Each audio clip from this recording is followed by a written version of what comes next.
Salut, c'est Tom, ça bricole? Bon, aujourd'hui, je voulais te parler de l'horloge, à quoi elle ressemble, mais surtout, à quoi elle sert dans une installation électrique et comment elle peut te dépanner. C'est parti!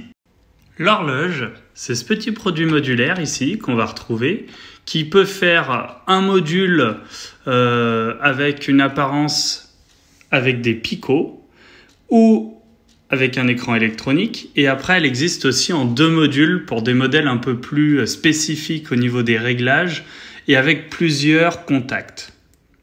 Nous, ce qui va nous intéresser aujourd'hui, c'est ce modèle-là précisément.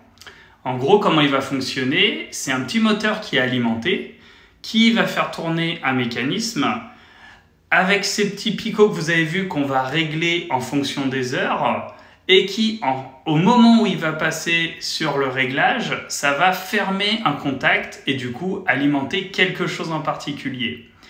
L'intérêt de ce produit-là sur cette installation exactement, c'est que j'avais pas le fil entre le compteur EDF et mon tableau électrique qui permettait de contrôler le contacteur jour-nuit qui allait alimenter le chauffe-eau.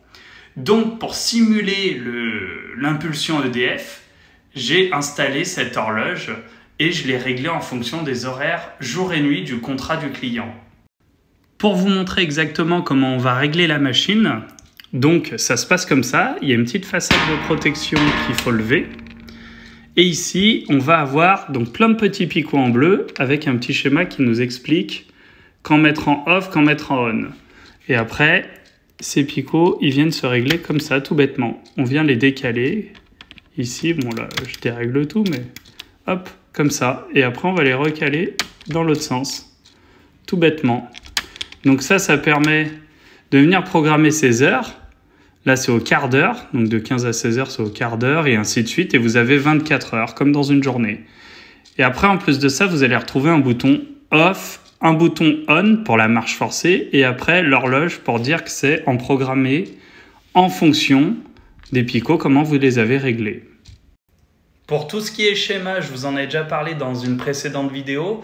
Ce que je vais faire, c'est que je vais faire des vidéos un peu plus longues où je pourrais expliquer en détail les schémas, les codes couleurs et les logos, à quoi ça correspond sur les schémas.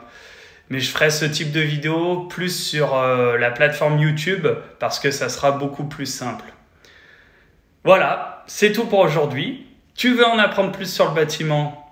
Abonne-toi. Et si tu veux me soutenir, n'hésite pas à mettre un j'aime et à partager en plus grand nombre. Moi, je te dis à la prochaine. Passe une bonne journée. Ciao!